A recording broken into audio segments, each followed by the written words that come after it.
Puerto Rico is betting on the blue economy to accelerate its economic recovery after the recession caused by hurricanes and earthquakes. Christian Ramos was at the Blue Tide Caribbean Summit and brings us the full story. Puerto Rico is trying to speed up the development of the blue economy on the island. Experts on this topic reunited at the Blue Tide Caribbean Summit, and this is what they said. All within a healthy ocean ecosystem. For the last 60 years, Puerto Rico was focused on the traditional manufacturing activities, pharma, medical device, among others. Currently, we have a strong sector working in Puerto Rico. But looking in the future, the question is that if those operations are sustainable. So the blue economy brings to the table alternative for the future, not only from the perspective of energy or from the perspective of conservation, it's from the perspective of new products, new technologies, and obviously at the same time, as the governor of USVI said, taking care and management the things in the right way. Secondly, I would also like to welcome roads. There are multiple initiatives on their way, which are related to the blue economy.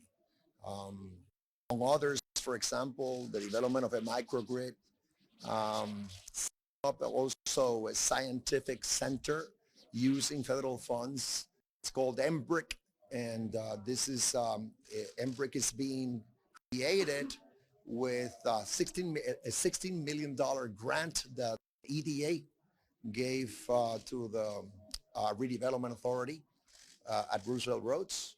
The blue economy, which comprises all economic activities related to ocean, seas, and coast, can also help to accelerate the recovery of the Caribbean islands. Yes, it is an economic recovery, it's an economic diversification strategy, and it's an economic transformation to adapt not decades of wrongdoing and see how we can do it better, but how can we transform and adapt to the increasing opportunities, create resilience from disasters, and create economic resilience through diversification of what for the island is so obvious. We're surrounded by water. It's important to start educating all the sectors toward this, because at the end it's the only thing we have. The only thing we will have is the ocean.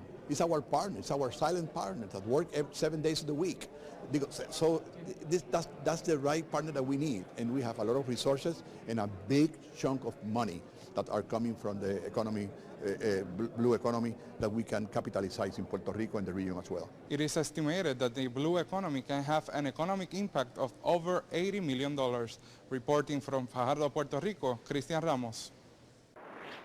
All right, thanks, Christian. Well, meantime, St. Vincent and the Grenadines Prime Minister, Dr. Ralph Gonsalves, suffered a head injury outside of Parliament on Thursday when he was struck by an object thrown at him by a demonstrator during protests against changes to the country's Public Health Act. A statement from the office of the Prime Minister said Gonsalves was physically assaulted and wounded by demonstrators while attempting to enter the House of Assembly. Now he was rushed to the hospital where he was initially treated, but was later then flown to Barbados to have an MRI done to really determine the extent of his injuries done to his head. Now he called on the protester who attacked the country's leader to come clean.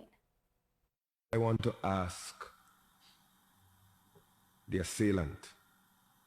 The assailant isn't listening to me, but I hope that the Honorable Leader of the Opposition repeats my request, because the assailant will listen to him.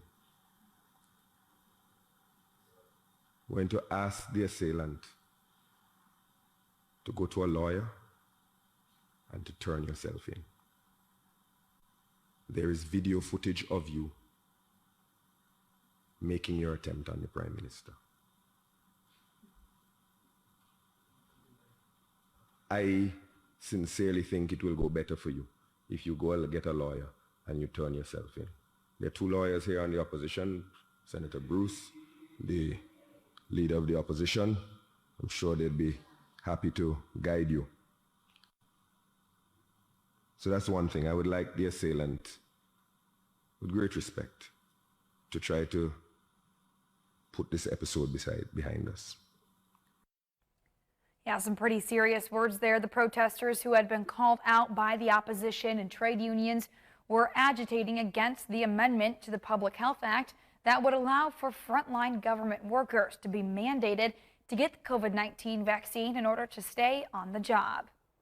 And switching gears throughout the Caribbean, some leaders say inequity in vaccine distribution is fueling the pandemic, like in the Bahamas, where they've had to now cancel vaccinations because of a vaccine shortage. But hopefully, at least there, that's about to take a turn. Our One Caribbean News' Deandra Hamilton reports. The World Health Organization tries to discourage third shots of the COVID-19 vaccine in larger, wealthier countries.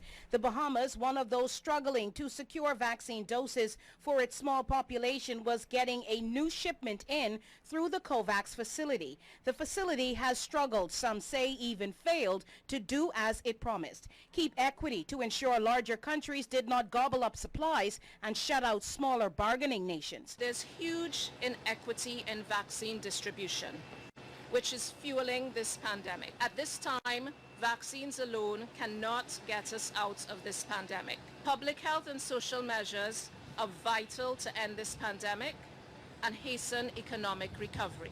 Bahamas Prime Minister Dr. Hubert Minnis was the supply had arrived. More appointments for first and second doses will be made available in New Providence and Grand Bahama. The had to stop giving first shots about a month ago. Health officials were forced to hold on to what it had for the second shot takers of the AstraZeneca, and now the rollout is about to boom in manpower, which will include the Dr. Prime Minister. We will launch one of the largest and greatest vaccination programs within our community ever seen, to vaccinate as many people as possible. I, as a medical doctor, will volunteer my services with the other medical colleagues to assist in the vaccination of the Bahamian populace throughout our country. 33,600 doses is enough to vaccinate nearly 17,000 Bahamians. This adds to the roughly 100,000 Bahamians already having had one jab. I encourage you to book your appointment as soon as possible. The world is now with 200 million people infected by COVID-19.